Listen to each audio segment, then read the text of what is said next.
आत्मा और कर्म, इन दोनों के बीच जंग चलती रहती है। कभी आत्मा जीतती है तो कभी कर्म। आत्मा तब जीतती है जब इंसान की सम्यक दृष्टि जागृत हो जाती है। सम्यक दृष्टि यानी जिसे सही सही देखना आ गया। सही सही ये देखना आ गया कि आत्मा पवित्र है, उसे मैला करने वाला कर्म है और ये कर्म हमारी ही अच्छी या बुरी प्रवृत्ति से बंधता है। तो ऐसे कर्म ना करे जिससे आत्मा पर कर्मों का वर्चस्व या एकाधिकार स्थापित हो जाए। जब ये बात अच्छे से समझ आती है तब होता है अंदर से एक जागरण। ये जागरण आपको हर समय अलर्ट करता है। जब भी आप कुछ गलत करने वाले होते हैं, ये घंटी या सिग्नल देता रहता है कि आप गलत रास्ते पर जा रहे हैं, आपको वहाँ नहीं जाना चाहिए। तो ये सिग्नल एक अच्छे संकेत है कि आप जगने की दिशा में हैं। दूसरी तरफ जिनकी सम्यक दृष्टि जागृत नहीं होती, उनको आत्मा की तरफ से कोई अलर्ट या सिग्नल नहीं मिलता। उनके सारे कर्म बेहोशी की गर्त से शुरू होते हैं और उन्हें अंजाम की भी कोई परवाह नहीं होती। उन्हें लगता है जो है अभी है, इसी क्षण है, एंजॉय करो, कल किसने देखा, कौन विश्वास करे कर्म है या नहीं। ये फालतू की बकवास थियरी है कर्म की।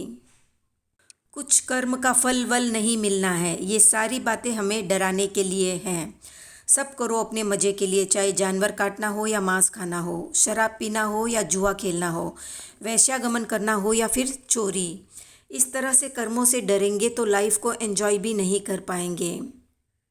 अपनी लाइफ एंजॉय करने के चक्कर में सत्य को या कर्म को नकारने वाले न जाने फिर किन किन योनियों में जन्म लेकर दुख पाएंगे। आत्मा भी है और कर्म भी है, दोनों का अस्तित्व निश्चित रूप से है।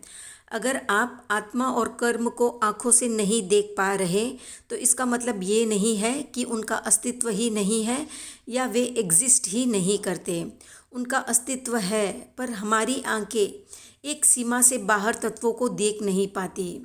हमारे न देखने मात्र से या हमें न दिखने मात्र से किसी के अस्तित्व को नकारना मूर्खता है।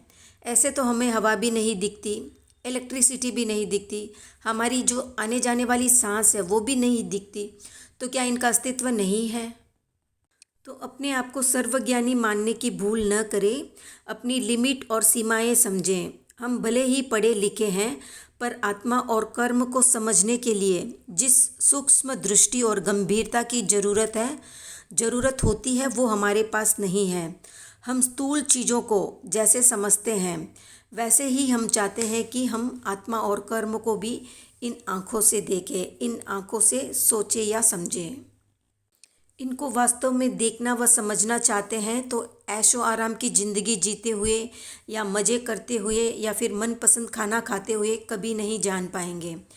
इनको जानने के लिए इनके सूक्ष्म लेवल पर उतरना होगा। शरीर की चंचलता कम करनी होगी, मौन का अभ्यास करना होगा, राजसिक व गरिष्ठ भोजन छोड़ना होगा, ध्यान में उतरना होगा, रातों की नींद कम करनी होगी, जागरूकता का अभ्यास करना होगा। तब आप जान पाएंगे आत्मा की एक झलक। ये सब सैक्रिफाइस तो हमसे होते नहीं, और फिर हमें चाहिए परम तत्व आत्मा, तो वो कैसे मिलेगी? हम आत्मा को डिस्कस करके जानना चाहते हैं। हम आत्मा को शब्दों से बताना चाहते हैं कि आत्मा कैसी है। हम आत्मा को प्रूव करना चाहते हैं। हम आत्मा को जिस लेवल पर हम हैं उस लेवल से बताना चाहते हैं, जो कि न तो पहले कभी किसी को सफलता मिली और न आज मिली है और ना ही कभी आने वाले समय में किसी को मिलेगी। ऐसे 2-4 शब्दों से आत्मा को प्रूव किया जा सकता था तो इतने साधु व साध्वी बनते नहीं, इतने लोग हिमालय पर जाते नहीं, इतने साधु जिनकल्प की साधना को स्वीकारते नहीं, बुद्ध और महावीर महलों को छोड़ते नहीं। इन्होंने ये सब छोड़ा। इससे साबित होता है कि आत्मा को जानना एक मजाक या छोटा काम नहीं है, एक कठिन मुश्किल राह है जिस पर बस संकल्प के साथ चलने वाले ही उसे देख व महसूस कर पाते हैं। बाकी सारे बस हाथ मलते ही रह जाते हैं। वीडियो पसंद आए तो लाइक, शेयर, सब्सक्राइब करें।